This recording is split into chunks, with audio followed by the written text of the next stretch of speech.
Good evening, everyone. You're in the spotlight with Brian Gardner for this Tuesday, April the 9th, 2019. Good to have you all here for our first of two shows this week. We're all back in the fold here after a weekend in New York, New Jersey, which my co-host and I will talk about throughout the show tonight. People can ask me about my experiences, and they were experiences, I'll tell you that. But there was a lot of fun to be had, but there was also a lot of drama and annoyance and frustration. But that sometimes can come with the territory when you go to these kind of events. So, but we'll talk more about that later. We have a lot more to get to tonight than I had anticipated. A couple of stories I added to the show tonight because they're just pressing and they need to be discussed. In particular, a breaking news story that came out about a half hour ago related to the Lakers and Magic Johnson. We will talk about that story. We will talk about Magic Johnson stepping down as the Lakers president, what's going on with that. We'll briefly give you an NBA playoff update and see what's left to be decided. We're going to talk a little bit of baseball because we have to throw at least some baseball out there. We will do a baseball preview, by the way, next week. So for those that are wondering about that. But we will talk about the Boston Red Sox, and we probably should talk about the Cubs, but I think the Red Sox is a more dire situation. That's why we're going to talk about the Red Sox more so than the Cubs and their struggles as they start the season here. But the biggest two topics that we're going to have tonight is we're going to talk about the Final Four and last night's really good national champion. We're going to talk about that. And then we're going to talk also about, we're going to wrap up our discussion of college basketball season, look back at our brackets, put a kind of neat little bow on all that, and then move on. And we're going to go into some wrestling. We'll talk about WrestleMania and the fallout from WrestleMania. It shouldn't be a long show, but there is some things to cover, so we want to get into covering it. But as always, before we start off, let me remind you all of the ways in which you can interact and contribute to our show. Have your voice heard by emailing us at itspotlight411@gmail.com. You can also follow us and tweet us at itspotlight411. Please remember to use the hashtag itspotlight411 for anything you tweet regarding our show. And on Facebook, you can find us by searching for us with our full show title in the Spotlight 411. And then make sure that you like our fan page once you find it so you can interact with us and all that cool, fun stuff that you need to do so you can be even more involved with the show than you already are. Okay, so a couple of things. People, have been asking me about, as we've done this in the past, what are we going to be doing for my birthday celebration on the show? Because we always try to do something, different. And my birthday is obviously tomorrow, so people have already been doing that, expressing birthday wishes and all that kind of stuff. We are going to do something on Thursday. I originally wasn't going to do much of anything. I was just going to kind of do a couple of different segments and that kind of thing. But we are going to be doing something a little bit different on Thursday. I'm going to wait until Mike jumps on before I give you even a hint of what it is, because I wasn't sure about it. And I just found out before we went on the air that I'm going to actually get what I want, and we're going to be able to pull this off. So yeah. So that will be kind of like and I'm going to make sure to go into detail because I want people's expectations to be out of whack. I want them to understand what this is going to be. And we'll talk more about it later on in the show. So I'll get into that more on the show. But we obviously have a couple other things in addition to this birthday thing I've got going on Thursday. There's going to be some more going on. Obviously, we do the box office beat, or the TV highlights will return. And anything else we have to cover, we will cover on Thursday. Okay, so that's coming up on Thursday. Next week, two shows again, Sports and Wrestling Tuesday, Entertainment Thursday. Although, here's the deal with next week. Thursday next week will end up being an entertainment sports kind of mixed show because we're going to do an MLB preview on Thursday because Tuesdays are tough because we have so much that we have to fit in usually on those Tuesday shows, and Thursdays we always struggle to kind of find things. So it made sense to kind of do the extra stuff on Thursday to fill up the show. So Thursday will be a little bit of entertainment and a little bit of sports in the form of the baseball preview on Thursday of next week. And then Tuesday you have your normal sports stuff that we have to cover and entertainment and all that. I mean wrestling, I should say. That'll be coming up on Tuesday. So that's what's coming up next week. The week after that, we're going to have one show. It's going to be on Tuesday, and it'll be a combo show. So you got that to look forward to. Because like everybody else, we're going to be seeing Avengers that Thursday, so that's the reason why I'm going to try to hide it. And then after that, we'll talk more about after that next week, because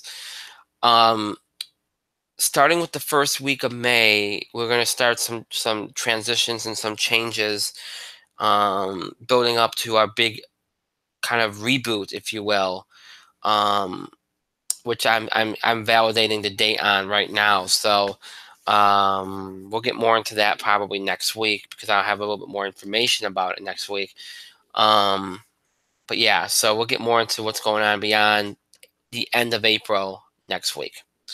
My co-host has still not joined us, so I don't know what's going on with him, but you know what? We're going to start without him because, well, we should, because who in their right mind wants to, just wait around and do nothing? Nobody. So you know what? We're going to start. Usually I like to start with the big topics, but we're not going to do that here right now. We're going to start with a little bit of baseball. We'll start with the Red Sox because they were a big story today, and then jump into the NBA playoffs and the Magic Johnson stuff. And then this way, by the time Mike jumps on, we'll get into some of the topics that I know he really wants to get into tonight. So, without further ado, let's get going here. Again, we'll start with the Red Sox, who, if you've been following this early part of the baseball season, look, we all know you have to be careful. It's a long season, okay? And people will tell me this all the time. Whether it's the NBA, NHL, MLB, because they all have very long seasons, right? People say, "Oh, don't look at where they are in the first month of the season. There's so many games." But here's the thing, folks: every game counts. Okay, I don't believe in that. Every game counts, because let's say you start like we've seen in close playoff races. You lose a race by one game. It could have been that one game you lost in April. So don't tell me these games don't matter. They do. Okay, they do. And if you start off bad, that could come back to bite you later on if you dig yourself too big of a hole. These games matter. They count. They just do. So don't, this as much as it counts. I mean, whether it's positive or negative, it counts. And look, that doesn't mean that you hit the panic button. But it doesn't mean that you don't look at a situation and go, this is something cause for concern. Or if it's a positive thing, like you start off 11-1, this isn't a sign of. That doesn't mean you don't look at it as a good sign of things to come. Now with the Red Sox, it's obviously a bad thing. Now look, in the past few years, especially with the baseball season being earlier, we've seen some good teams struggle, depending on their players, and offenses struggle, and that happens. Weather can be an issue. Some guys have signed very late. Obviously, that hurts. That means that your spring training's off, and that can cause performance issues. Those things are all factors. But with the Red Sox, you don't really have too much of that going on. They're just not playing well. They're really not pitching well. Now, look, you went into the season knowing that their bullpen was going to be a mess because they didn't get Joe Kelly back. They didn't re-sign Craig Kimball. It was essentially like a bullpen by committee. So, so you knew that the bullpen was going to be an issue. But you look at the starters. You look at Chris Sale. You look at David Price. You look at Porcello. You look at Ovaldi. You look at that's starting rotation. This is a bigger reason why they won the World Series last year, as was their offense.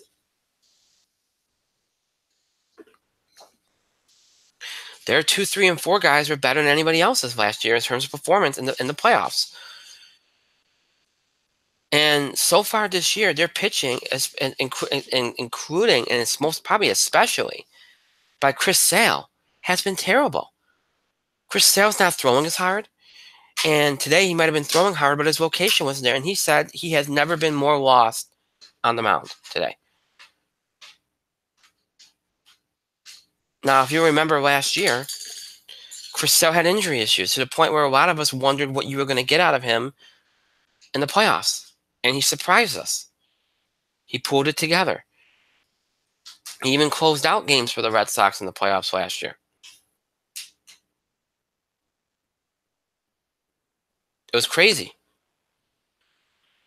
Now, you've heard of, but this year, it's a struggle. Now, there's been all kinds of speculation that the Red Sox are telling their pitchers to hold back, not throw as hard, not to do things differently with their pitch selection because these guys racked up a lot of innings last year. And they're concerned about them getting injured and concerned about them taxing their arms. And look, there's ways around that than letting it impact a performance to the point where guys are getting lit up on the mound. It's called innings limits. It's called pitch counts.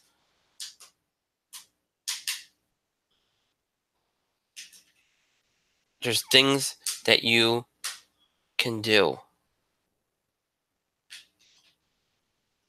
You don't tell guys to hold back. You don't tell, because here's the thing: if that, let's say that is what they're doing, and I don't know if I buy that, and I don't know if they'd be stupid enough to do that. But look, we know baseball with analytics and everything. They're trying a bunch of different things.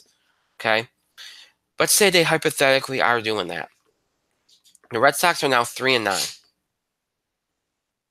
Is this a hole they can't dig out of? No, especially since a lot of other teams haven't started off well. Maybe not as bad as the Red Sox, but maybe 500 or so. Yankees are 500. But let's say you finish the season 6 games out of first, while we're in a playoff spot. That can impact things. That 3-9 start can impact things. So it's look. Let's not act like this is not something. And look, if it was 3-9 and you're just losing a lot of close games, or if it's 3-9 and you're so I mean, if there's a difference between being 3-9 being a tough luck loser and 3-9 and you're pitching getting shellacked all over the place, and when you get good pitching, you don't get good hit. This is there's red flags here, and even if they get their starters worked out, okay, their bullpen's a mess. They're still going to blow a lot of games. This is not going to be last year's Red Sox team. So, you're already going into this year being a lesser team than you were last year. And now you're getting off to this really rough start. And what's going on with Sale, it is not just going to go away. This is something that's going to take a while if it even gets fixed this year. You saw that today. Everybody thought the issue was, oh, he's not throwing hard enough. Well, he threw harder today. He threw almost close to normal in terms of velocity today. And still didn't work out.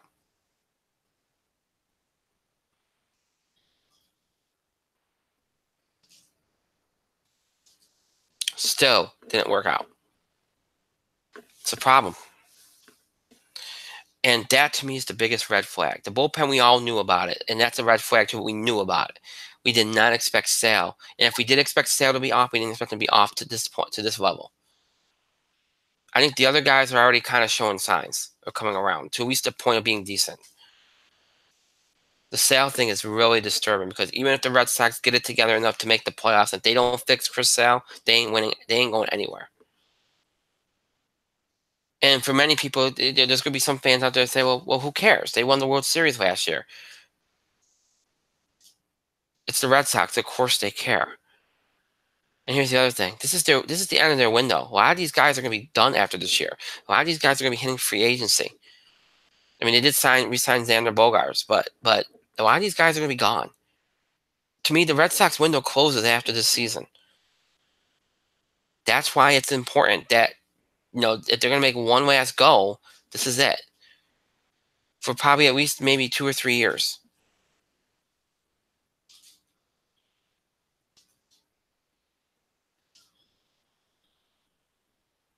So it's a very, very big deal that you can't take lightly. So we'll see what happens. I think the team as a whole is playing a little bit better. They're getting better against some members of the starting rotation are getting better, but Sale's again an issue. Probably the biggest issue, and the bullpen is going to be an issue all year. And before somebody says, well, they can just go out and resign Campbell, well, they haven't done it yet. They're not going to do it. If they were going to do it, they would have done it. And one guy is not the answer. This is a bullpen that doesn't have a setup man or a closer. They lost both of them. One guy is not going to solve it. It's going to have to be one or two or three guys. Your best hope if you're a Red Sox fan is you develop some guys from the system that come in and maybe do a decent enough job to at least set the stage, and maybe then you go out and get a trade for a closer. You can trade for one bullpen guy. You ain't going to be able to trade for multiple guys. It's not going to be enough of a market.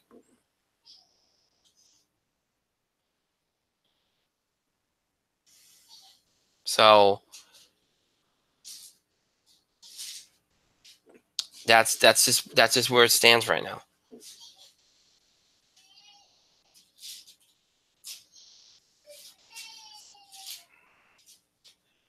So if you look at it right now, 2.5 weeks into the season, yes, is it bad at 3-9? Yeah. Is it panic? No. But do you just write it off? No.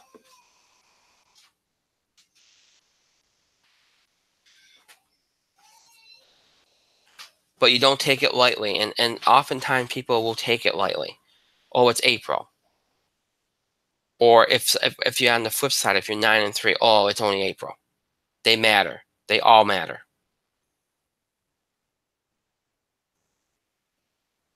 And that's just the facts.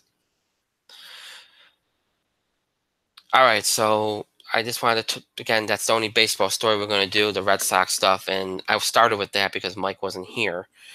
But he is here now, so let's bring Mike in. Mike, you're in the spotlight. I mean, you could have also started with the college basketball too, because I am not talking about that because I didn't watch that either. Well, that's unfortunate. Anyway, we do have another story to talk about anyway because it is breaking news. So we will go to that because I think you would have something to say about this because it's something that it's big news and it's just got out about a half hour ago and it has major ramifications on a number of levels for the NBA.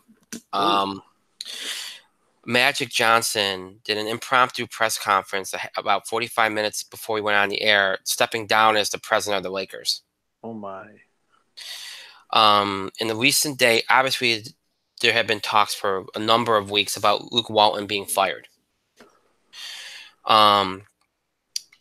Today there was all this talk that Lakers coaches were thinking as soon as the game was over tonight that they were all going to be fired, including Luke Walton.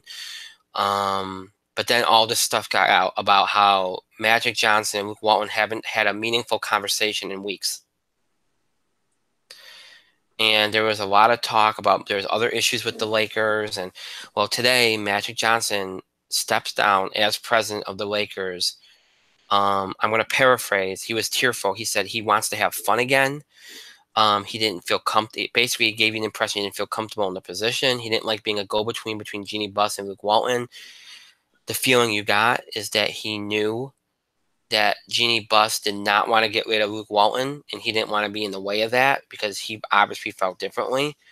He didn't want to cause a problem there. So he removed himself from the situation.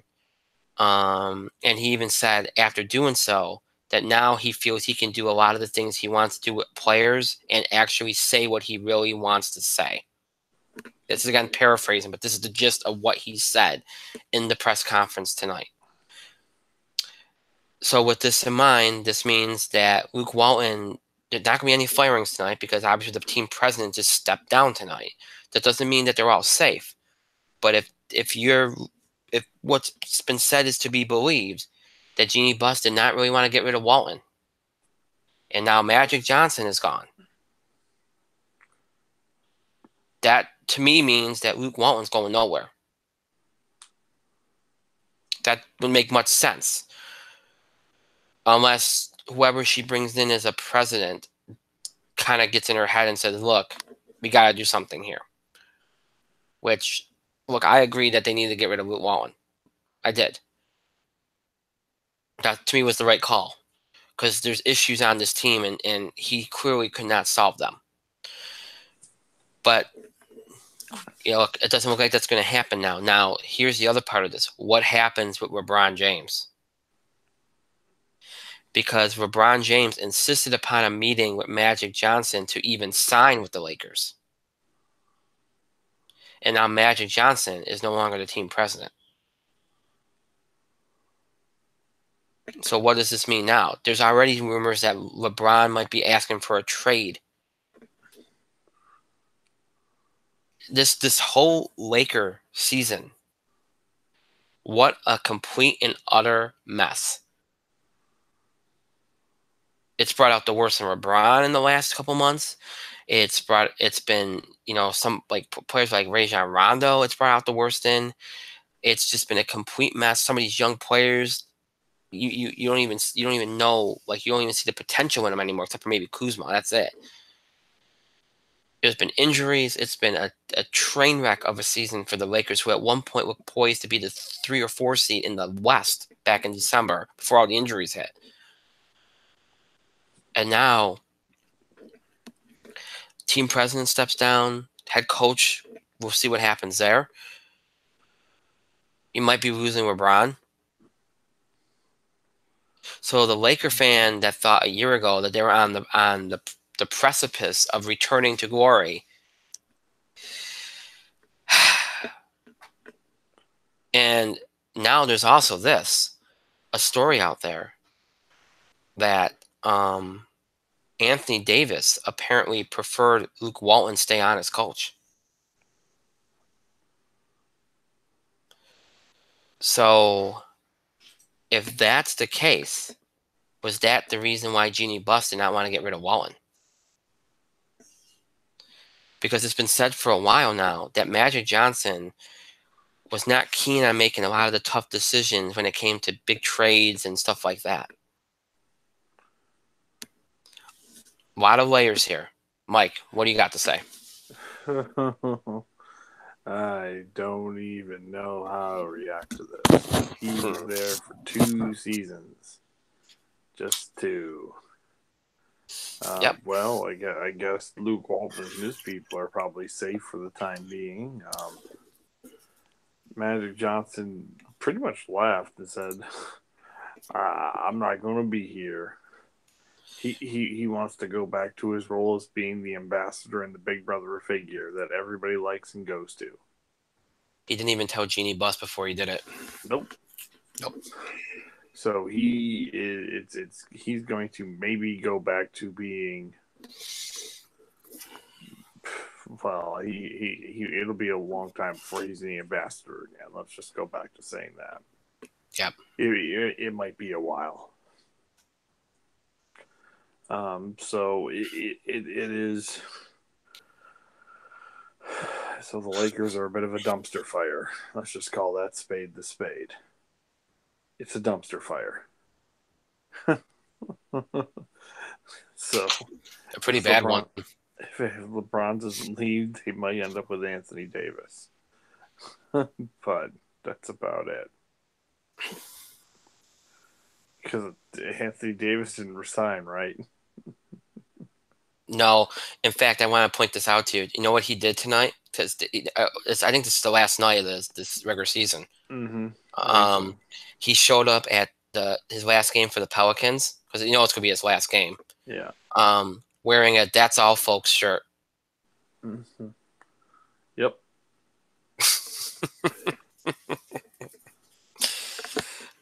Interesting choice.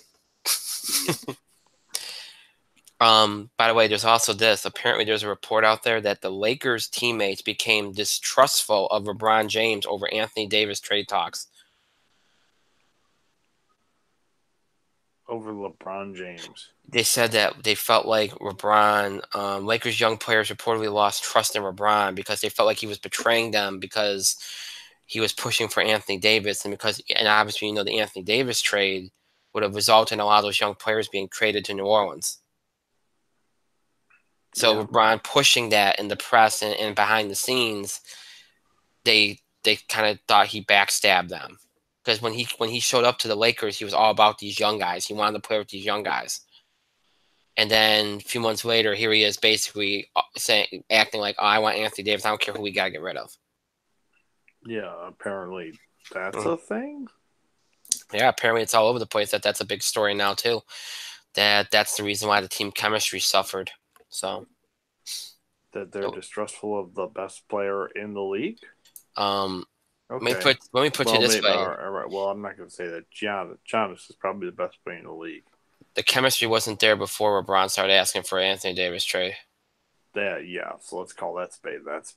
But I mean, let's not act like they were playing like the Warriors before all this happened. They weren't. No. This is not like, I mean, yeah, they were playing better. They were playing better when everybody was healthy. They were, like I said, they were right around 3 or 4 seed at that point. Mm-hmm. They were looking like they were going to probably be in the top 5, which is where I pegged them at the beginning of the season. I thought they had the potential to be top 5 in the West. Clearly, that didn't happen. Well, apparently the Lakers are head cases, but they just have LeBron James. So good point. One of our fans just sent me this. If I were a GM out there, I would not take, other than Kuzma, I would not take any of those young players because clearly they don't have the mental toughness. Nope. To handle the NBA, because if you're gonna get PO'd every time your star player starts pushing for a big name player to come there, then you got an issue because that's the business. I mean, any player a big name player that you play with, whenever there's a big player on the market that's interested in coming to your team, what do you think they're going to do? Oh, we don't want them. I'm happy with this unproven talent that's already displayed that they can't handle playing in LA. Yeah. So what I would if I were a GM stuck with these talents, I would probably cut them and send them to the G League or some to Europe. If they deserve it. Lakers' best chance right now. I mean, Kuzma I'd keep. I would not give it to Kuzma. The only guy I'd keep.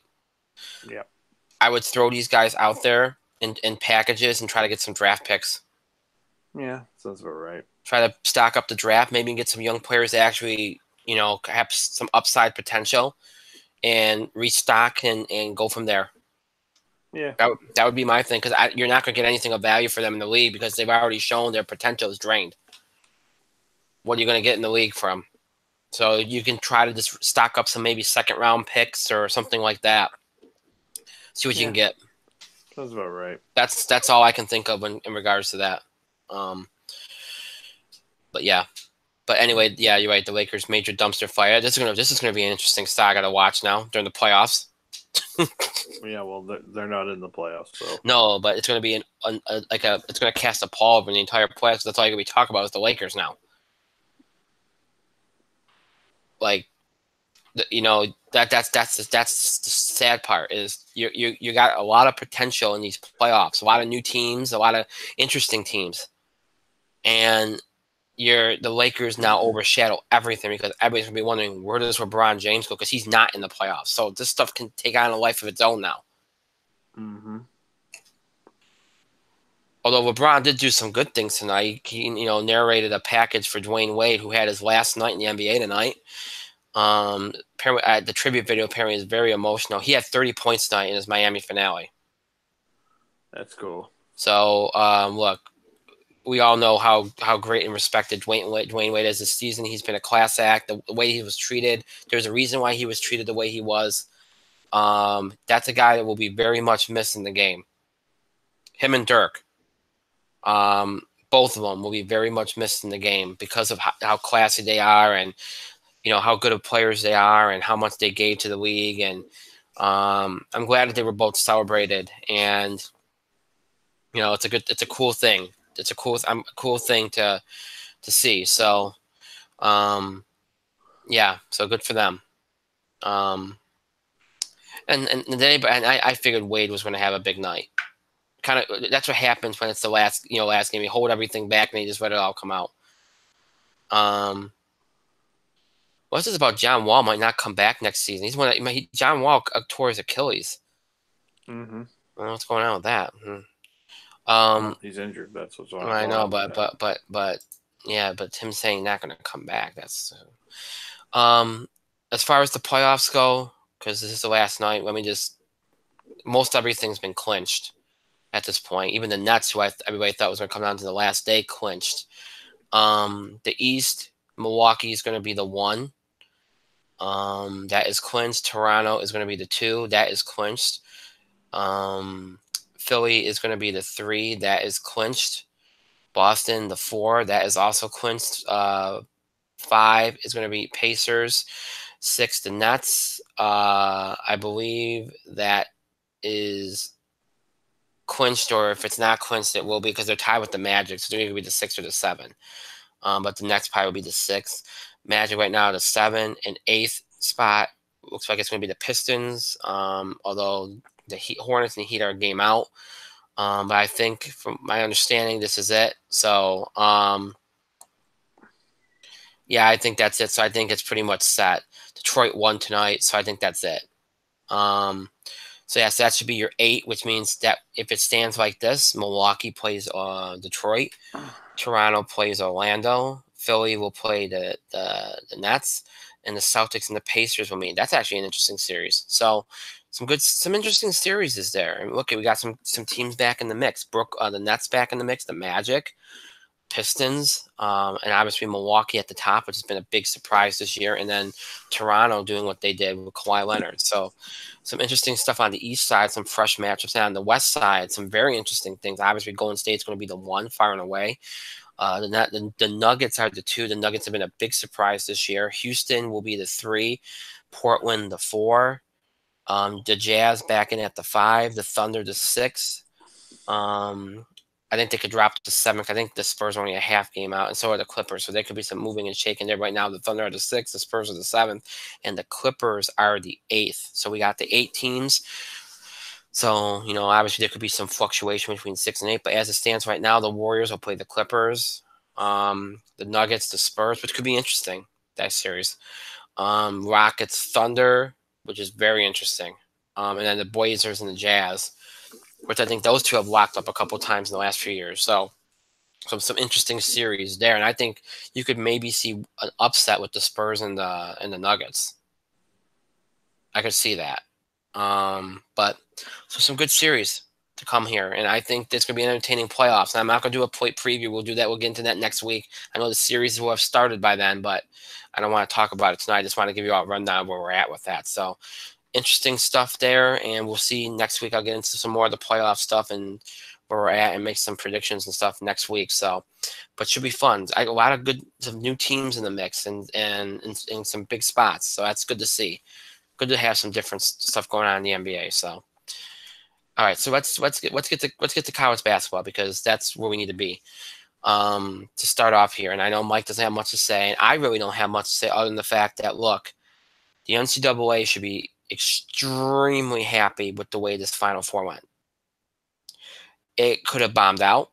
It didn't. You had good games on Saturday. You had a very good game. Given the teams that you had in that game last night, you had a very good basketball game last night. That was a really good championship. It wasn't as good as Villanova, Carolina, but it was up there. It was a good game. Going into overtime, you had a couple overtime games this tournament, which kind of saved it.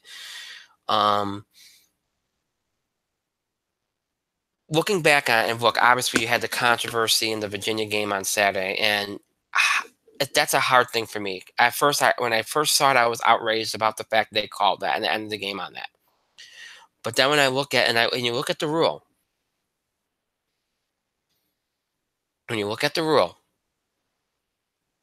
it's a foul. He's supposed to give the shooter space to come down. He did not do that, so that was a foul. So you had to call that. That's not one of those ticky tack things. That's a foul.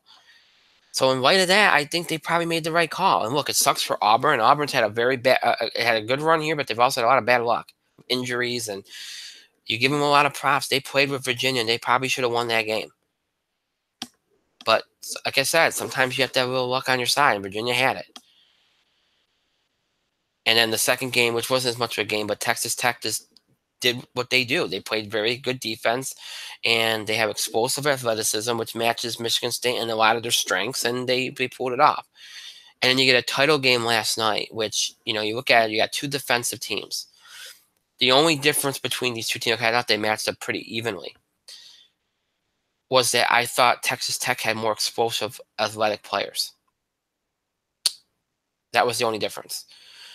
Obviously, Virginia pace of play. We know that they wait to the shot clock, and I thought that might have been a bad mix for them because you got a team in Texas Tech that's a very good defensive team, and if they lock down on you and you're limiting the amount of shots that you get, that could hurt you.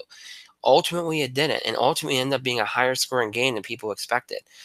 And look, Virginia, in my mind, never felt like they were going to lose that game into the final 2 minutes. When Texas Tech made that big run, and then you felt like the momentum there was on Texas Tech's side. And look, there's a lot was made of, there should have been some plays reviewed at the end there, especially the one that the strip there. Look, I know it annoys people, it ruins the momentum of the game, but in a championship game, if they have the technology, they're going to use it, whether you think they should or not, and whether it's a stupid way to do it or not. So what are you going to do?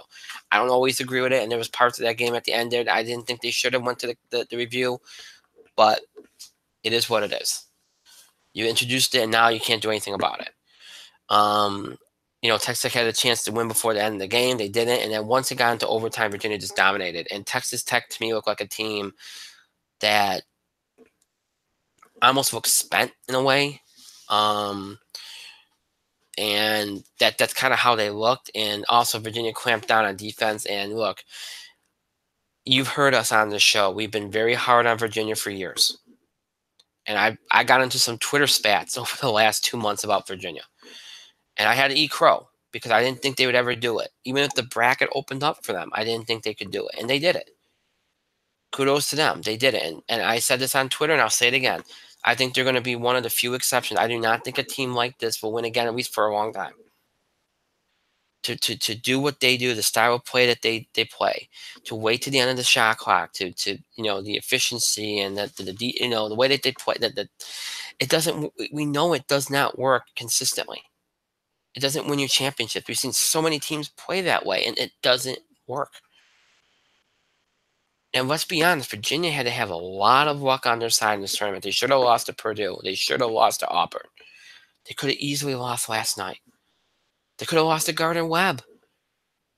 And they did get a lot of calls, but that happens too. It was their year. And they suffered a lot. And look, that may not be the biggest Virginia guy, but it is a hell of a story to go from losing to a 16 last year to doing what they did this year, especially with all the close calls they had in this tournament. And I'm not dumb either.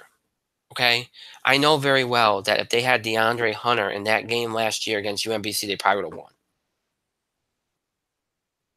He's that much of a difference maker, and you saw that last night. And you saw that in the game against Gardner-Webb early on in this tournament when they almost lost to another 16 seed. When push came to shove, they needed a go-to guy, and DeAndre Hunter is their go-to guy. Not Guy. Guy makes the big shots, yes, but Hunter's the momentum guy. And he's huge for them. He deserved the accolades for his performance. And look, Virginia knew this is the end of their window. They are losing players this year. They've been lucky enough to get through these last few years. Only lose Malcolm Brogdon. I think that was the only player they lost. Great run for them, and great run for Texas Tech, a team that played this entire year under the radar.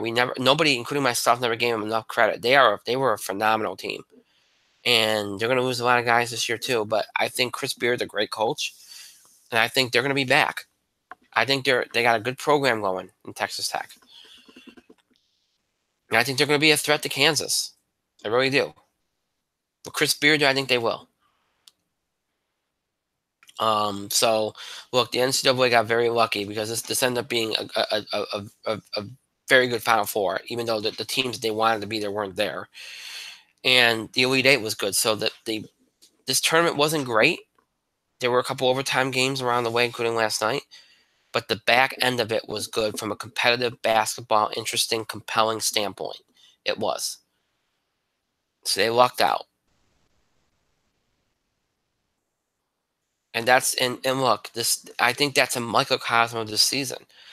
This season had moments. This season had drama at times, but this was a season, and you saw it in one shot. I love one shining moments. It's my favorite. It's probably one of my favorite moments. It's probably my favorite thing in the tournament.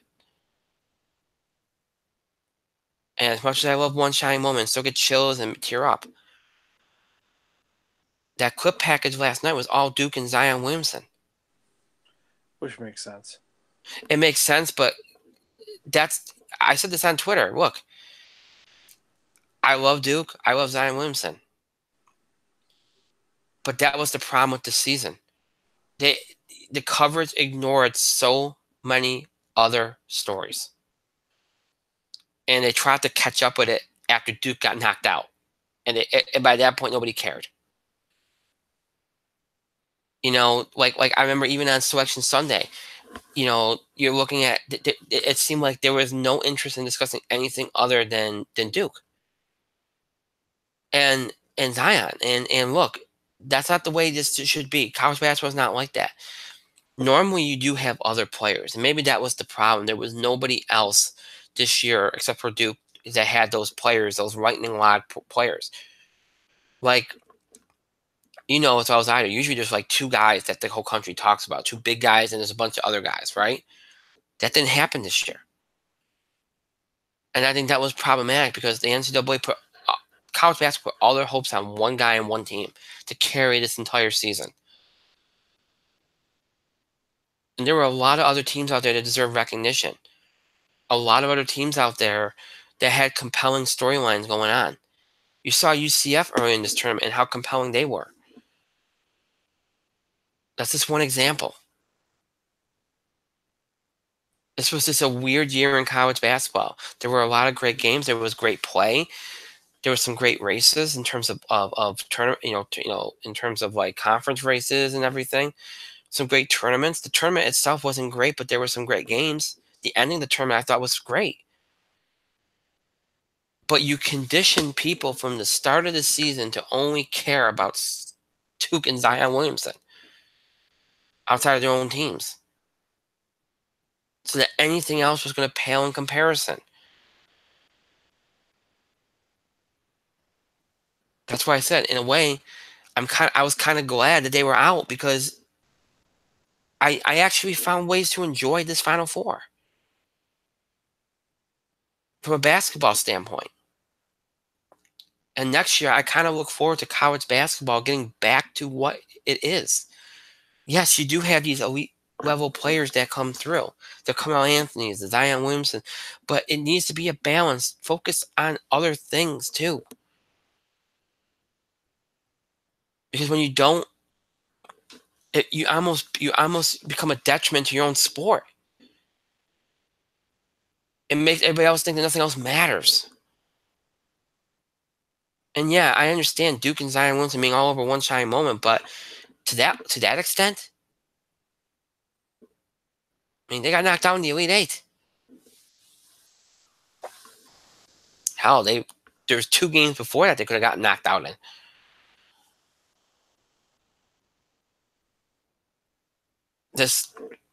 It was a weird season, and in a lot of ways, it was a weird tournament. So again, the tournament's usually a microcosm of the season, and it was. So, was this the worst season? No. Was this the worst tournament? No. It was kind of in the middle and a little weird. Like I said, I look forward to next year and kind of getting back to basics with the sport a little bit. And I think there's going to be a lot of good teams. I think Villanova's going to be back very much in the fold. I like what Syracuse had. I think Syracuse has had their best years when people don't expect a lot. I look for UConn to make some strides. Chris Mullen stepped down as St. John's coach today. I told Mike off the air I thought that might happen. Um, and who knows? Apparently they're going to go after Bobby Hurley. So keep an eye on that. Although Rick Pitino apparently wants the job bad. So we'll see what happens there. But depending on who gets the job at St. John's, that could be big. Obviously, we had some coaching changes. UCLA went after some big names. Rick Barnes turned him down. John Calipari turned him down. Apparently now, I don't know who they hired. They hired somebody today. Who they hired? UCLA. Mick Yeah, Cronin. Mick Cronin, which is huge. I didn't think anything would make him leave Cincinnati. That's a big deal. So now the Cincinnati job is open. So I don't even know who begins to fill that. Yeah, so that's gonna be interesting to see who fills that job. And Cincinnati's a good job. I mean, they're a perennial tournament team, so we'll see what happens with that. So that's an off-season story. You've seen Buzz Williams go to Texas A&M. Virginia Tech's now looking for a coach. So a lot of coaching movement already early on this off season, and that will impact things next year. Duke's going to be down. Virginia's going to be down. Carolina's going to be down. They're losing a lot of top tier talent, but they're going to have talent coming in. Kentucky, we'll see if they can get back to being elite, because the last couple of years they haven't gotten the big elite type guys like Duke has. Texas Tech had a breakthrough this year. In many ways, I think Purdue had a breakthrough this year. We've seen some of these teams have breakthroughs in this tournament. I will see how they do next year. I think someone will, like UCF will be back in the mix. Will Kansas rebound? Well, Michigan State will they be considered still top tier? Because a lot of people think they're going to lose a lot of talent again, but this time they think they're going to be knocked back a couple feet. A lot of things to think about here as you go into the offseason into next season. Again, we'll see what happens, but based simply on recruiting and what I suspect some teams will have back next year. If I were to, I always do this, a tradition, so deal with it. If I were to go with a Final Four for next year, it'd be Villanova,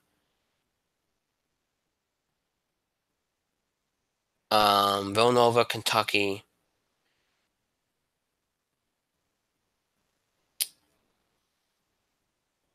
I'm just looking at these things. Villanova, Kentucky, Michigan, and Louisville. That would be the four, based on what I've seen and such. So we'll see. Should be interesting. Mike, you got any? I know you said you didn't have any, but I'll throw it to you anyway. Any thoughts? My thoughts? Mm-hmm. If This you have was any. a Final Four where I wanted every team to lose. Even Texas Tech, what they ever do to you? All right, fine. Texas Tech was the only team I may have wanted to not lose, but I didn't really want them to win either. Well, that's cruel. I don't care. Mm. I was not emotionally invested in this tournament. I wasn't emotionally invested really in this season. I was not emotionally invested, especially in this final game. I didn't see it. I didn't watch it. I didn't care. Virginia won. Good for them. For me, the Virginia moment was last year when they shit the bed in the first game. If they come back and win, that's great. They needed to do it. Save the coach's job. Save the coach's job. Yeah, it did. Now, he's got one under his belt. He's not going to get fired. And so now we can move on. This college basketball season, I'm going to forget like the Oscars, that it ever happened. And when I have to think back of who won the tournament this year, I'm going to comfortably not remember. So this is where we are. So thank you, Zion, for giving us a couple of good memories this year. Good luck in the NBA. And for everybody else, well, wish you all the best in your future endeavors. And now I don't remember who won the tournament, and we can move on. As far as my bracket goes for the show, You got it wrong. Doesn't matter. well, shut up. I got it wrong. I'm just gonna, because people are interested in numbers. 3 out of 4 in the first 4, 23 out of 32, 10 out of 16, 4 out of 8, 0 out of 4 in the final 4, and that average means I got a 0 for the rest of the championship game and beyond. Um, so yeah, all in all, it ends up being, we don't count the first 4. Obviously, I just said that anyway. Let's see, 33, and then so 37 out of 56. As far as like the counted numbers goes, there's 37 out of 56. Well, actually, that's more than that. 36, it's 56, 60, 62, 37, 37 out of 63. That's what I got. So, a little over 50%. It's not great, but because I picked some actual upsets to happen. So, sue me. All right, so we'll move on. The basketball season's over. College athletics, for most part, is, I mean, obviously, across up, we don't cover that, but it's over.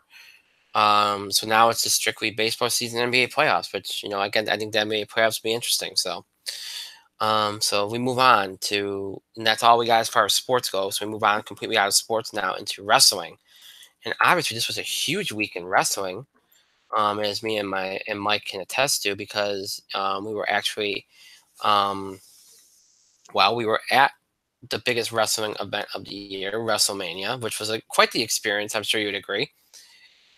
And we'll talk more about like personal experience later on, but right now I want to talk about what happened. So I'm going to throw to Mike right now. Mike, what, as far as like WrestleMania goes and that, because obviously by now a lot of people probably know what happened. What is your thoughts? What your favorite matches? What you thought was good, what you thought was bad as far as the event goes. As far as the event goes itself, like WrestleMania itself, and we're not talking about what happened after WrestleMania. No, we're not doing that right now. All right, we're not going to do that right now. For the matches, for the event itself, I thought WrestleMania as a whole was pretty solid. I thought it was all right. I was disappointed they couldn't find a way to get Kevin Owens on the card somewhere. I was disappointed they couldn't find a way to do something meaningful with Kevin Owens. I was less upset. I was not upset, really. I was surprised, but I wasn't upset that they didn't do anything with The Undertaker.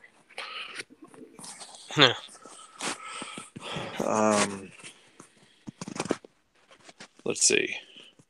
I think the best match on the card was probably Bryan versus Kofi. That's basically because Daniel Bryan was in the match. Made sure everything went right. It was an emotional match, and look, this is coming from somebody who didn't think that was the right match. The moment had to happen. You booked yourself into a corner, but they made sure it was the right moment.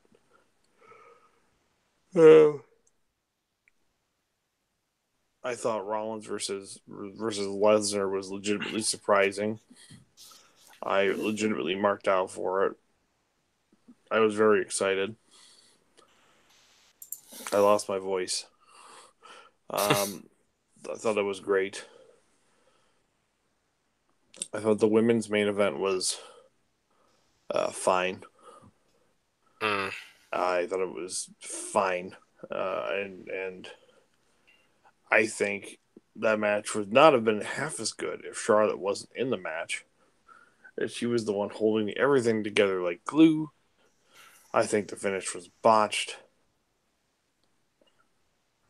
And, well, Charlotte can't be everywhere at once, people.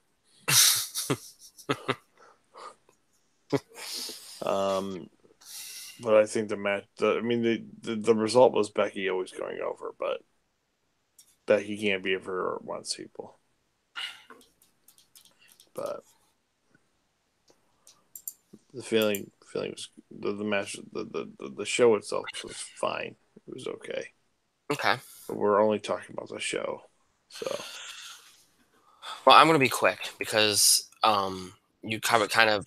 I think we have similar feelings. I think the Daniel Bryan Kofi match was the match, especially emotional investment, and we both agree that's the way that they choose going with this. The way that they did a lot of these things with the WWE title were wrong, but it still made for a moment. It was still great. I was even tearing up watching it. It was just, the story they told was exactly what you want in a WrestleMania match. So that stood out. You said the Brock Lesnar thing was shocked. Just the way that they did it from, you heard all the rumors about Orton Styles opening the show, and then they run that, and then Paul Heyman apparently Hulk Hogan didn't even know about it. So when Paul Heyman ran past me, didn't even know. The way it was executed was interesting. I know a lot of people feel like Seth got cheated not doing a match, but I felt like it worked for the moment. The brawl, and then, getting the low blow, and then doing what he did. It was kind of a clever way of doing it, because you have to find ways to do it that are different than what's been done before. And obviously it was a big deal, and it was the right choice, because that title needs to be back on Raw. It's important. So that was good. Lauren Styles match, I thought disappointed. Folks, I know there was a light issue, but it's still disappointed. And now we're finding out. We'll talk about this later. I don't know if you know this, Mike, but AJ's injured. He apparently got injured in the match, and to the point where he wasn't booked for SmackDown this week, and nobody knows what's going on. But he was noticeably limping in the ring. You remember that? So, so I don't know what's going on there. So we'll see. I don't know if that impacted anything or not. But still, I thought the match wasn't that good. I thought a lot of the other matches were solid. Even the pre-show matches I thought were pretty solid. I mean, like Tony Nese winning the title, I thought that was a cool moment. And look, they gave Carmella the rub because they were in New Jersey. It's the only reason why she won the match. Other than Braun, all the pre-show winners were in their hometown. That's why they did that, what they did. And Braun was pretty much you have to do it. And look, Tony Nese is not a bad choice. Tony Nese is a very good choice. Yeah. So. Yeah, that's fine. I mean, and look, as far as the rest of the main card goes, Miz and Shane was a great match with a great ending. I mean, I can't even be mad that Miz lost because the way they did it. SmackDown Women's match was all right. Reigns Drew, now that I've seen it, wasn't bad. I'm not sure why people were reacting the way they were to Reigns, but whatever. The Ray Joe thing was, I know people hated that, and they kind of dropped the whole angle of his son and everything. Look, something had to be cut, and I think they figured, hey, let's just do this because it works for Samoa Joe. And given what happened tonight on SmackDown, I'm starting to understand why they wanted why they figured it would work out for Joe, because they needed him to be dominant. And we'll talk more about that later. The Cena moment was great. Very good. Complete kind of swerve type thing. The Hulk Hogan start was cool. A lot of the moments they had during the show. Triple H Batista was what it needed to be, such with the Ric Flair ending. Talk about Daniel Bryan Kofi. I thought Finn Balor versus Bobby Lashley was terrible, so I just didn't care. I mean, I would have cared. I probably wouldn't have cared as much anyway, but I just didn't like the match. The women's main event, you know me, I was pretty harsh about it when we came out. I'm still harsh about it. I thought it was a complete mess. I don't understand what they were trying to do. There's a lot of confusion about the ending. Some people are insisting it wasn't bots. It was done to set up something else to protect Ronda. Maybe that's true. To me, it looked like it was a botch. It was very abrupt. And look, to do that in that kind of match, the first women's main event of WrestleMania, to do what they did, to me, this wasn't the best time to do that. I mean, you don't use that kind of historic match to build up another match. But we'll talk more about that later. But you're right, Charlotte was kind of what held that match together. She was the only person that looked like she had any competence in terms of what she was doing and in terms of what she was trying to do with each of them. Apparently Ronda broke her hand, which means she's going to be gone. She's going to be gone anyway, but she probably just appeared on Raw if she didn't break her hand. But look, the end game was always going to be Becky winning, and you got that moment. So all in all, you're right. It was a good show. I think we both agree we enjoyed Access too. Our issue with this trip was not the shows themselves. But we'll talk more about that later on. But yeah, but the shows themselves were good. Now, that's WrestleMania. Now, obviously, sometimes the fallout from WrestleMania could be just as important, if not bigger, than WrestleMania. We've seen some bad WrestleManias that have been followed up by some good Raws and SmackDowns. We've seen some good WrestleManias that have been followed up by some terrible Raws and SmackDowns. And the importance of Raw and SmackDown after Mania is usually to start setting the direction for what's coming up, sometimes for the next year, or even set up next year's WrestleMania. Now, one of the problems in the last few years has with these shows after Mania has been that they usually do a superstar shakeup the next week, and that kind of hurts these shows because they don't want to tip their hand, so they don't do too much. And you know this, Mike. You remember way back before they started doing the shakeups after Mania. There used to be so much seismic shifting in those shows after Mania, including the main event of Raw on that Monday would usually be something huge, like a huge twist that would set something up. Now they don't really do that too much. They have to hold back because they don't want to kind of give you an idea of who's moving where. Now, they did have a lot of moving parts these last 2 days. They've had some Raw superstars on SmackDown, some SmackDown superstars on Raw. So that, in some people's minds, already sported. So they figure, why couldn't you do a better show at times? Not that these two shows were bad. They weren't. But last night's main event pissed a lot of people off because what they were trying to build at the beginning of the show. When, look, I didn't really mind what they did last night, saying, "Oh, Kofi versus Seth, winner take all," and then saying no. I didn't mind it. They gave you the match and it got interrupted. This wasn't what people thought. They were expecting some kind of big interruption swerve type thing, and you didn't get it. You're not going to get those kind of things now when they have essentially a draft next week. They're not going to do that anymore. They didn't do that tonight. They ran kind of a similar thing tonight. The only difference was they didn't hype it up at the beginning of the show. But they didn't hype it up to be something else. They kind of came right out and told you what it was going to be. All right, they're not going to do these big seismic shifts anymore after Mania because as long as they have a draft next week. They're just not going to do it. It's the way it is. There were still some pretty significant things. Sullivan finally debuted. He laid out Kurt Angle. And then tonight he laid out the Hardys. We'll talk about the Hardys in a moment because they had a big night. We saw these vignettes, which apparently are related to Bray Wyatt more than likely. We saw some good celebration of Kofi Kingston says around Becky Lynch. Becky Lynch started a program with Lacey Evans. Oh, joy. I'm sure Mike's excited about that. Very. Yeah. What else did we have last night? Oh, we had Undertaker showed up and interrupted Elias. And by the way, Mike, the rumor is that Undertaker's facing Elias at the Saudi show. Hey, way to make a lot of money for not a lot of work. Mm-hmm. It's a nice little thing for Elias, I guess. But and by the way, he did look good last night. Very slim. So, but yeah, I mean, and then you had Dean Ambrose. They ran an angle Ambrose and Bobby Lashley, where he said, "Well, I'll take care of your wife while you're gone." So they kind of finally just with Renee and Dean. But the bigger thing, and I don't know if you saw this, did you see what happened after the show with Dean, Roman, and Seth? They have like a goodbye to Ambrose type thing. Well, if you haven't, check it out on YouTube. It's there. It's like a 9-minute thing. It's really good. So they kind of did that. They did that off the air though. But the only thing that they did on the show for him was the angle they ran with Renee and Bobby and yeah. So I don't think there was really anything much with Roman on the show. So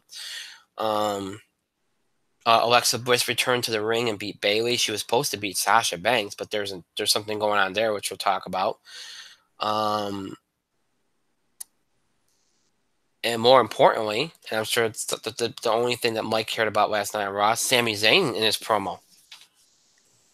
Sami Zayn was the most interesting part of Raw. Yeah, and he made a return tonight, too. Yes. He had a very cool in and out segment. Mm-hmm. Oh, and do you know what tonight's SmackDown Dark match was? EC3 with Drake Maverick versus Harper. Yes. No. It was. There's another dark match after SmackDown. Oh, I did not know that. Sami Zayn and Kevin Owens. Oh, well. Here we go again. Yeah. And Kevin, well, I'll talk about SmackDown in a moment, but before we do that, do you want to throw anything out there about Raw? Raw happened. That's about right. I don't like the fact that they tried to go back to the anything. Let's reunite the titles. Well, but They didn't do it, so it's okay. Yeah.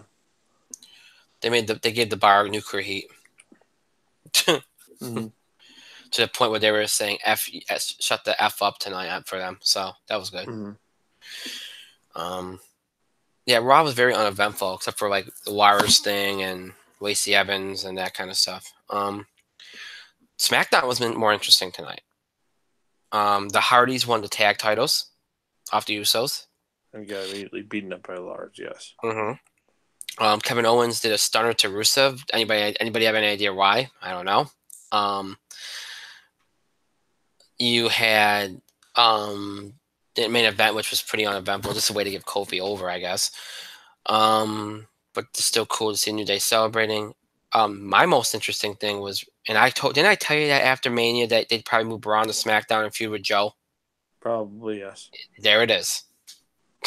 They didn't even wait for the shakeup. Braun comes out and goes after Samoa Joe, and the crowd was all over that. And I don't blame him. That's something that I really want to see. So that's a major money match. So yeah, that's good. That's one of the few things they've done right. Becky and Lacey had another thing going on. There's something else too I wanted to mention, but I forgot what it was. Interesting that you didn't have Daniel Bryan or Charlotte on any of these shows. Well, they're both injured, so. Daniel Bryan and Charlotte? Well, not Daniel Bryan. Who am I thinking of? AJ's injured. I know why AJ wasn't there, but Bryan and Charlotte? Because they probably didn't have. Bryan's banged up, but I don't know if I heard he was injured. But they basically left anybody off the show they didn't have anything for. So well, they didn't have anything for the other two members of the women's main event, so surprise. Yeah. There's something else too. I was going to say. They didn't have anything for Asuka either, and she wasn't at the show. Miz wasn't there, but that was selling the angle. Shane was there, and he continued his, crazy stuff. Was there anything else I'm missing here? It was a good show, SmackDown. All right. So, anything you want to add as far as SmackDown goes before I kind of get to some of these quick hitters here?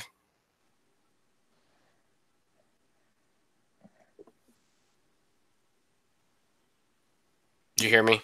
No, I did not. I said, you don't want to add anything about SmackDown? No, there wasn't an awful lot to add about SmackDown. Okay. So let me get to some of these little things. First of all, Sasha Banks, who was supposed to be the first in the face Alexa Bliss last night and ended up being Bayley. There's a lot of reports out there.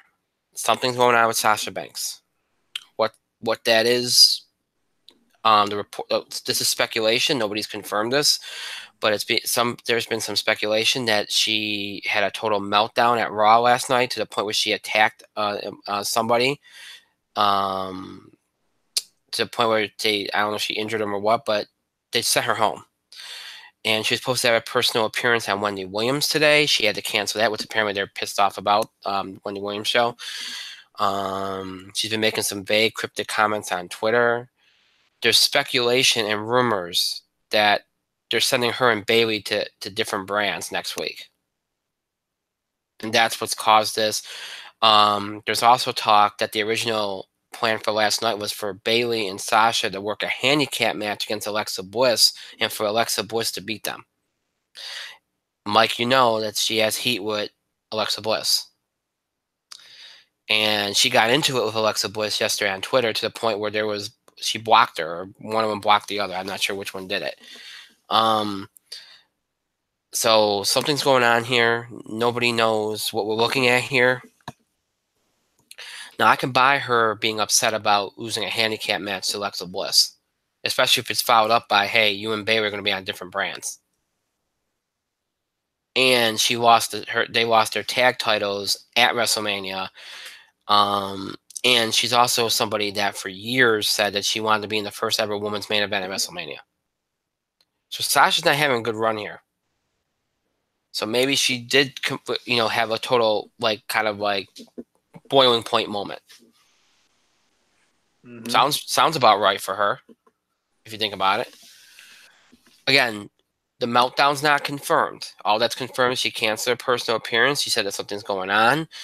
You've seen the cryptic comments on Twitter. That's all we can really. We don't have any official confirmation on anything, but that's the speculation. So it sounds like something big is happening in her personal life that has caused her to want to pull out of everything that is going on. I mean, apparently she is going through some personal crises, and that made her want to go after Alexa Bliss. Her and Alexa Bliss have not gone well. Now her and Bayley have both been rumored to go over to SmackDown for a while. Yes. So now they might only send one of them. Well, don't be surprised if they just send Bayley. Right. Now Sasha being pulled out of the Wendy Williams show. Well, boo fucking who? Well, Wendy Williams had a temper tantrum about it too. Well, boo fucking who for Wendy Williams. Wendy Williams is one of the most unprofessional television show hosts on air today. Wendy Williams made her name about talking about other people's professional business, and then when it comes to address her own business, she asked for discretion. Wendy Williams is a hypocrite. Wendy Williams is selfish. Wendy Williams is a disgusting talk show host whose show is nothing more than garbage. Hot garbage that needed to be canceled when it first started. So the fact that Sasha Banks canceled on her, it for me is deeply satisfying. But it is kind of unprofessional that she did it at the last minute on Twitter. And leaving Wendy Williams scrambling. Yeah. So in a way, I feel that is not the worst way of going about it. It's just very unprofessional. Right. Yeah. But spade is spade. Well, yeah. So we'll follow that story and see where it goes. Also, there's apparently, I don't know if you heard this, but you did mention it. They paired EC3 with Drake Maverick. So we'll see if that continues, if they're going to continue to do that. Also, during SmackDown time, this was the other thing I was meaning to think about. Paige is going to be returning to WWE more regularly after the Superstar Shakeup. She was on SmackDown tonight, and she mentioned that she was bringing a tag team to SmackDown next week to face the Iconics. So that would imply that somebody's being called up from NXT. So any thoughts on that? Like who would be a tag team that she could manage? A lot of people thought the Sky Pirates, but might be a good choice, but it's probably not the Sky Pirates. Someone else. But yeah, that's going to be an interesting storyline to follow next week. Also, I'm just getting a report. Drew McIntyre was injured during the main event on SmackDown tonight. No way. McIntyre was in control of Xavier Woods and slammed him on top of the announce table as SmackDown went to commercial break towards the end of the match. When they came back from another commercial, McIntyre was nowhere to be seen as New Day put away Sheamus to get the pinfall win. Multiple fans in attendance noted that McIntyre tagged out of the match and walked away from the ring during the commercial break, apparently injured.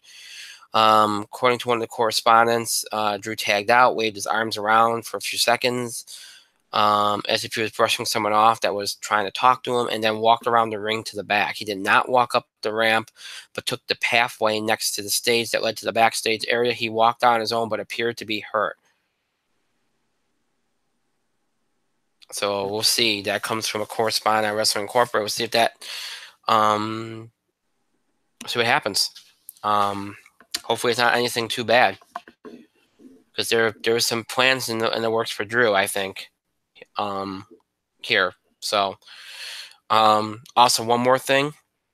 We talked about the women's main event and speculation over whether it was a botch or not. Those that are saying it wasn't a botch are saying that it was done to protect Ronda Rousey. Why was it done? To set up a rematch with Ronda Rousey and Becky Lynch. Well, today it was reported that the plan is for that rematch to take place at WrestleMania 36 next year. So the match that you should have gotten this year, you'd get next year, when more than likely nobody cares as much. I would probably say that match should be at SummerSlam. That's just me. But good choice. But I guess the feeling is that Ronda, wants to have kids, and that she might not want to wait. And again, you just don't guarantee this will happen.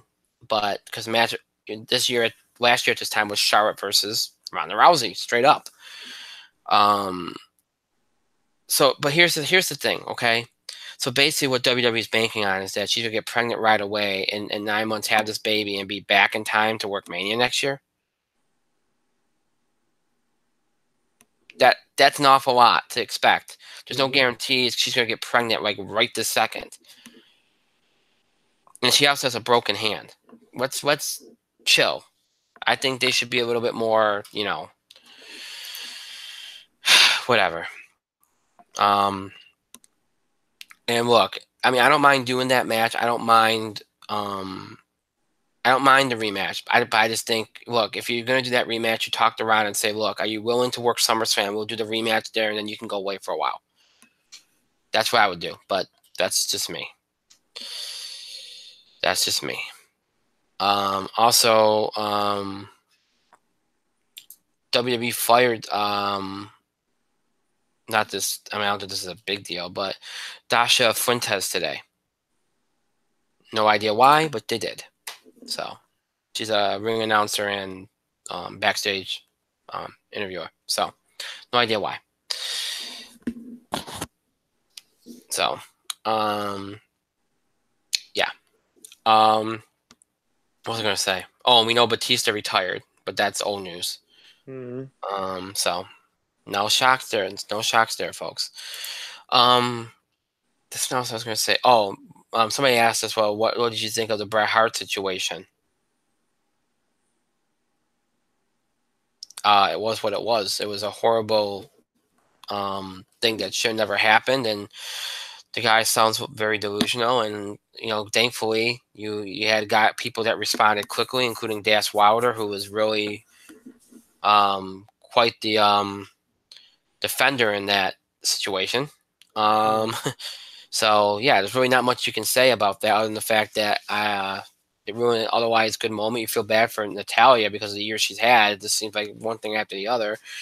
But I think they handled it about as well as they could. A lot of the guys were there to defend Bret, and it was kind of a nice thing to see that. And yeah, it's not much else you could say about it, right? I don't think there's anything you can really say about it.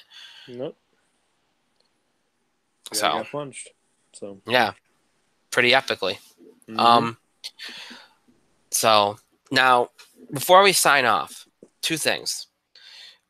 We obviously went to New York, New Jersey. We went and saw WrestleMania. People were asking me all kinds of questions. Oh, how was it? How was your experience go? And I look, I don't want to talk for 2 hours about it. We want to get off the air. All I'm going to say, and if Mike wants to say something, he's more than welcome to, is this. I will never go to a big event in New York, New Jersey again. I mean, that doesn't mean I won't go to a Yankee game on a bus trip. That's fine. But I will never go to a big event like WrestleMania or Super Bowl in New York, New Jersey again. Look, WWE is to blame for where they had access. It wasn't the best location. It was a good location once you got into the building. but it was an odd location. It kind of comes out of nowhere. It seems very random. I don't know if that was the only, like, they got kind of stuck with it. I don't know. But to me, that was an odd choice for venue. It was hard to get to. I also think they could add more food choices in the building. There are people with kids. Not everybody's going to be able to get to a food truck, and the food trucks themselves should add more supplies to not run out of food by 8 o'clock at night. That was an issue. As far as WrestleMania goes, the event was fine. Getting there was fine, but getting out was a mess. And look, I'm not going to blame WWE for that, because I know the state of New Jersey is claiming that they didn't know that the event was going to end at 12:30, which is ludicrous, because we've known since before the Royal Rumble that WWE was going to end this event at 12:30. They've been ending WrestleMania at 12:30 the last 3 years. If you don't know that, then you didn't research the event. And if you didn't know that, then why were other methods of transportation fully prepared? Like, the buses were prepared for that. They were showing up there.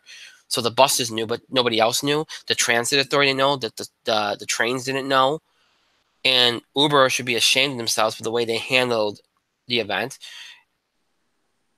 And apparently this happened at the Super Bowl too, the way the transportation situation. There should have been, if you know rain's in the forecast, to the point where you took measures to protect WrestleMania and it's an event itself, why wouldn't you have places outside for people to stand to wait for their transportation if rain should happen? That's an issue too. The whole thing was poorly handled. Transportation back going home was poorly handled, and they should be ashamed of themselves. And that was really our biggest issue. We didn't get back to the hotel till what, 3, and then have to drive home at 7 or 8 o'clock the next morning. So very poorly handled. And look, I can blame WWE for a lot of things. I don't think you can blame WWE for this. New Jersey is poorly handled it. They poorly handled the Super Bowl, and now they poorly handled this. So good luck trying to get WWE or any big event back there in the next 5 to 10 years. Because they ain't going to do it, especially when you try to force the blame on them. That's just not going to happen. So, but the actual events themselves were fine. Once you were there, they were fine. Mike, you got anything you want to add? Just a few things. Okay. Just to pair what you said, the Access itself, I feel like they got stuck in Brooklyn. Yeah. Obviously, I think they were looking at venues in Jersey, but I know they wanted to do something in Brooklyn to give the New York, New Jersey feel. Right. But I feel like they got stuck in Brooklyn. I don't think they wanted that particular venue, but they kind of got, again, they kind of ended up with it. And it's fine. Once you got there, the venue was big. It was able to kind of do everything you wanted to do. It was able to hold everything you wanted for Access. It was fine.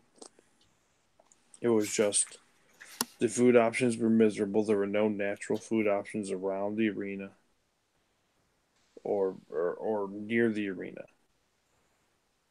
Anime conventions or comic book conventions are able to figure it out really easy. You had 4 food trucks in the arena, in the Access Arena, or there were 4 food trucks and 2 food tables connected to two trucks. Mm-hmm. None of them were all of them ran out of food. All of them ran out of drinks. So they were not well supplied, which is embarrassing. Which is a damn embarrassment. There should have been more food trucks outside of Access. There should have been more food trucks inside of Access. There was enough room. Mm-hmm. And there should have been more food options, so they wouldn't have had this problem. And it's sad too that there were no major natural food options around the area. Right. Now look, when it comes to the post WrestleMania debacle, it was an embarrassment because you had reports that people did not get home did not get back to their hotels Mm-hmm. to and from WrestleMania till after 5 to as late as 5 o'clock. Right. We got back to our hotel around 3, and that was lucky. We had drivers cancel on us all night. Yeah. And look, and if you are an Uber driver that night, just for a bit of advice, if you were offered, because surge pricing was for real, for a 10-minute round trip at surge pricing prices, if you could have taken a couple of people to a hotel in Jersey and then gotten back there, Right.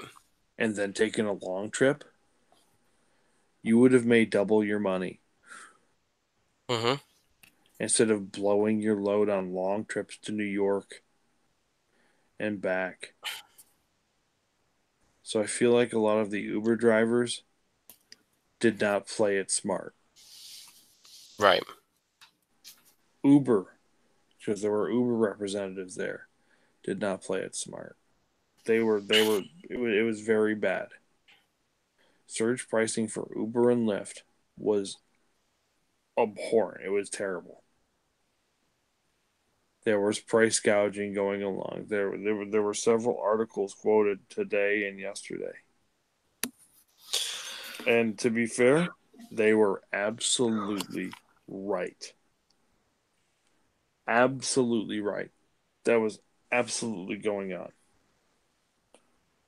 And it was disgusting.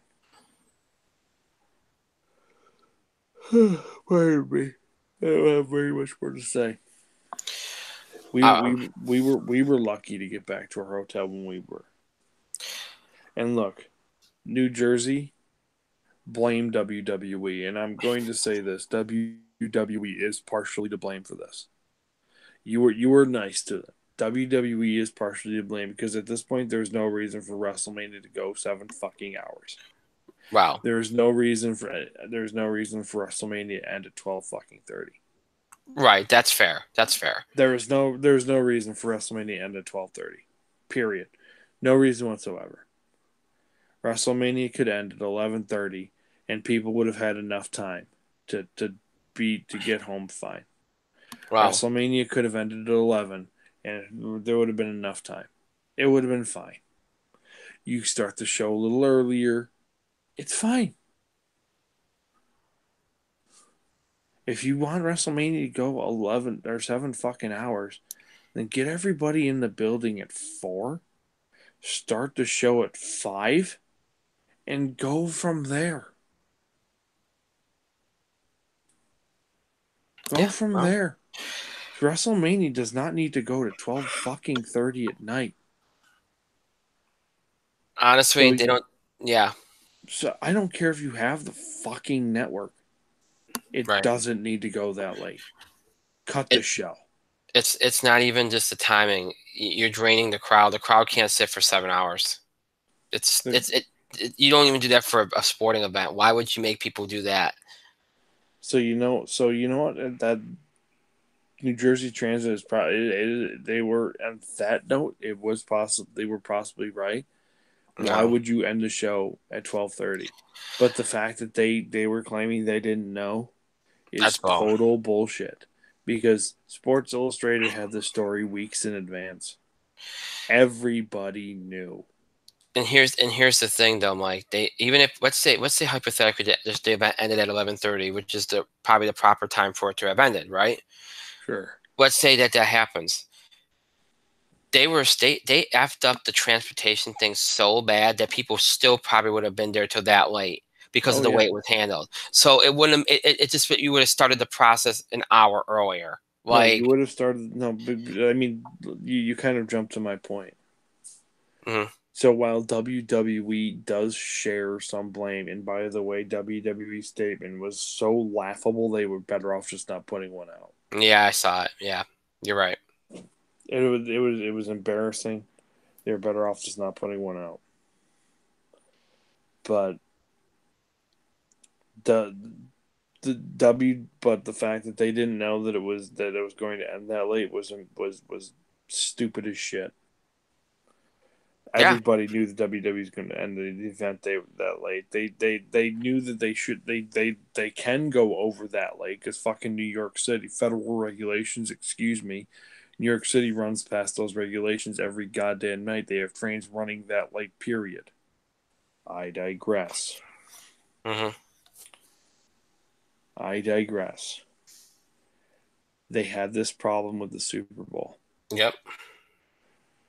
They came out and they made these same quotes with the Super Bowl. All with this, they had the same problems with Uber and Lyft with the Super Bowl. They had the same problems with the buses and the transit and Yeah. the trains with the Super Bowl. And they said that this would never happen again with the Super Bowl. So WWE comes in, they do WrestleMania, and they have the same problems. It's expanded tenfold with the rain. Yeah. And then they come out and they blame WWE for the problems. And then the governor has to come out and they blame WWE, but the governor said, this is, at the end of the day, this is the governor of New Jersey. They have to say, at the end of the day, if folks are frustrated, they ought to be. I would have been crazed. This is completely and utterly dog-ate my homework acceptable. We're fixing it. We're going to learn from this, and I'll be damned if it happens again. Well, it already happened, and you didn't learn from it. So this is the second major event. This is the second major event at MetLife Stadium. So I'm going to tell you what. This is probably the last major sporting event, the last major entertainment event that anybody's going to take a chance on. Mm-hmm. This is it. Yeah. WWE's not going to come back here for MetLife.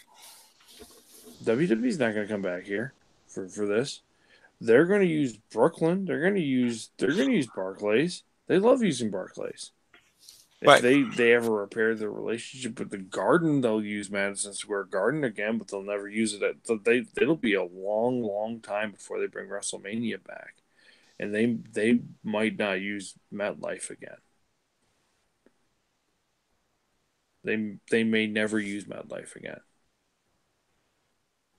They may never bring WrestleMania back to the area. That's how bad that was. I can't blame them. They may never bring WrestleMania back to this area. They may say, screw it. We might just bypass New York from now on and go to Toronto if Toronto runs SummerSlam smoother. That's how bad that is. Yeah, I don't think they can run it any worse. That's how bad that was.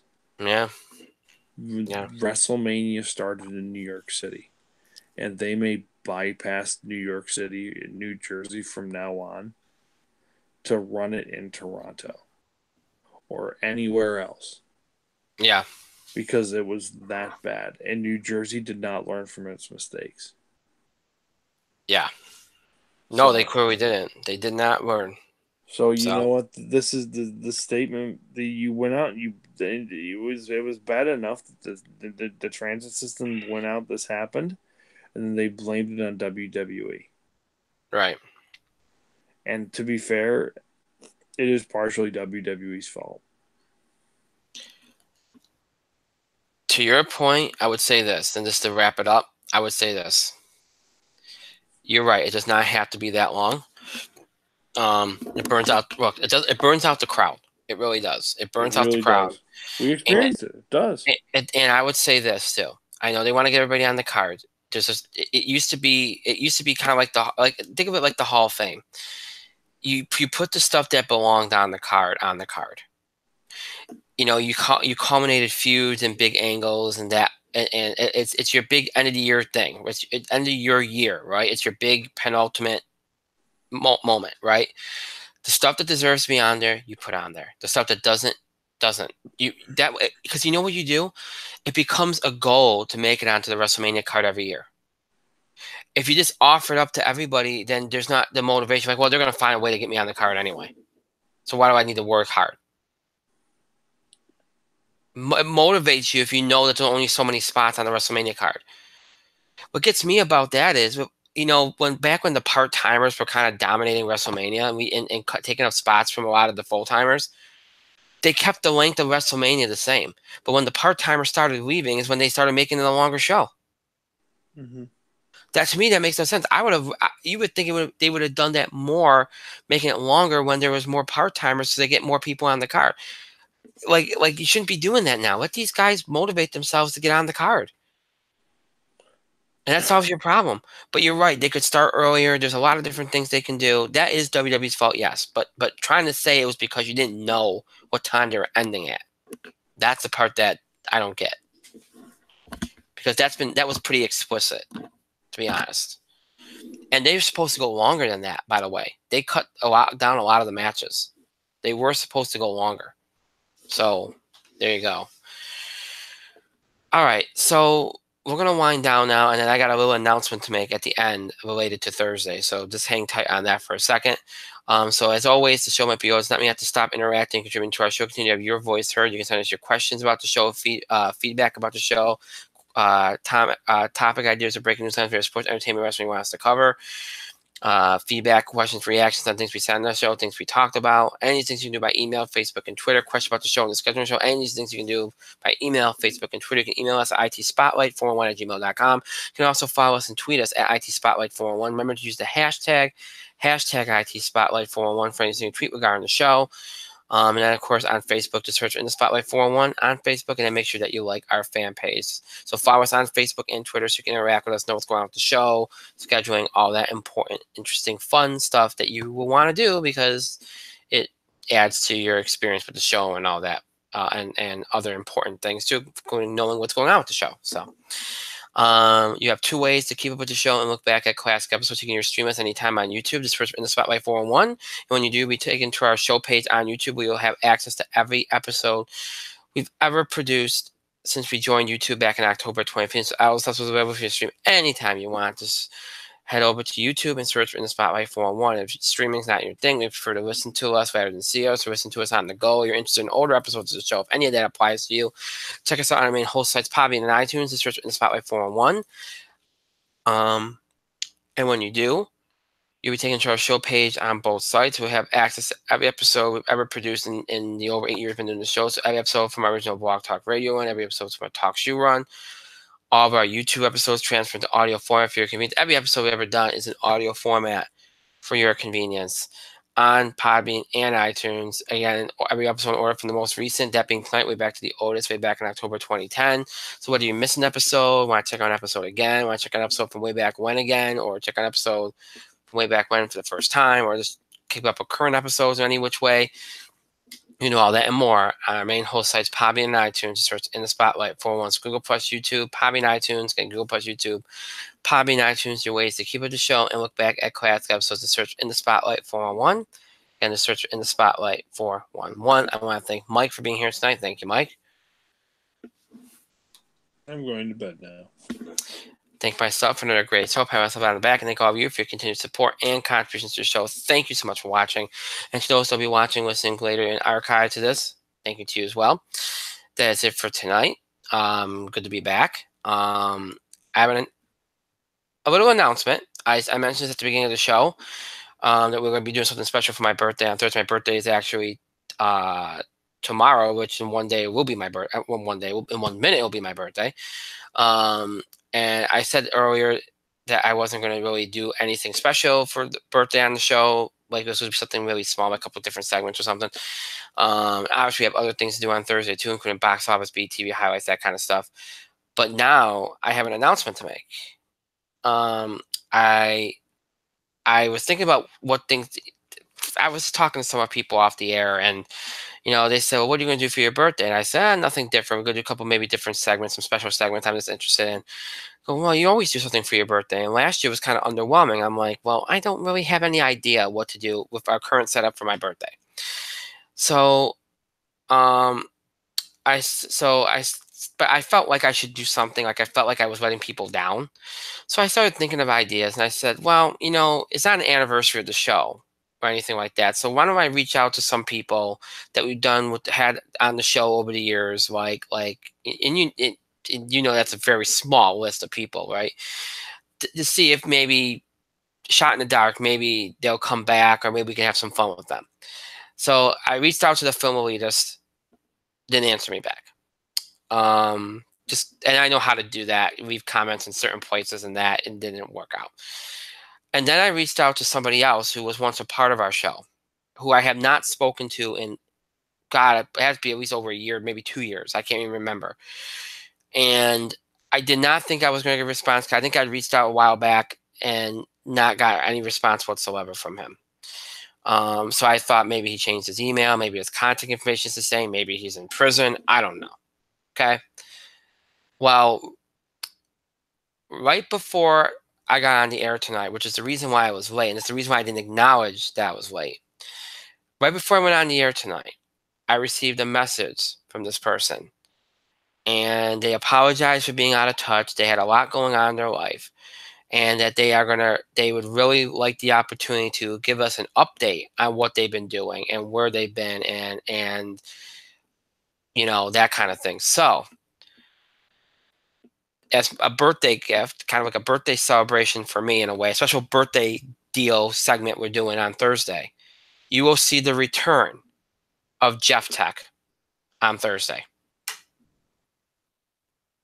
I feel like there should be an applause icon for that, right? Isn't that like exciting? That's exciting. There you go, Mike. That's the appropriate sound effect. 12:01. I know. Forgetting. Fred, I know. finish up. Let's go. I know. Okay. Oh, way to rain on the parade. Relax. Jesus. Oh. Anyway, yes, Jeff Tech will be back with us on Thursday. So that will be my special type birthday thing. So we can look forward to that. I imagine you won't see him on the air because that's part of his charm, but he will be back on Thursday. So we look forward to that. So let's start the hype machine for that on Thursday. It's not even sweeps. That's awesome. So you'll get that on Thursday along with all the other stuff that I mentioned. So look forward to that. And before that, though, you have to get through Wednesday and Thursday. So I hope you have a great Wednesday and a great Thursday.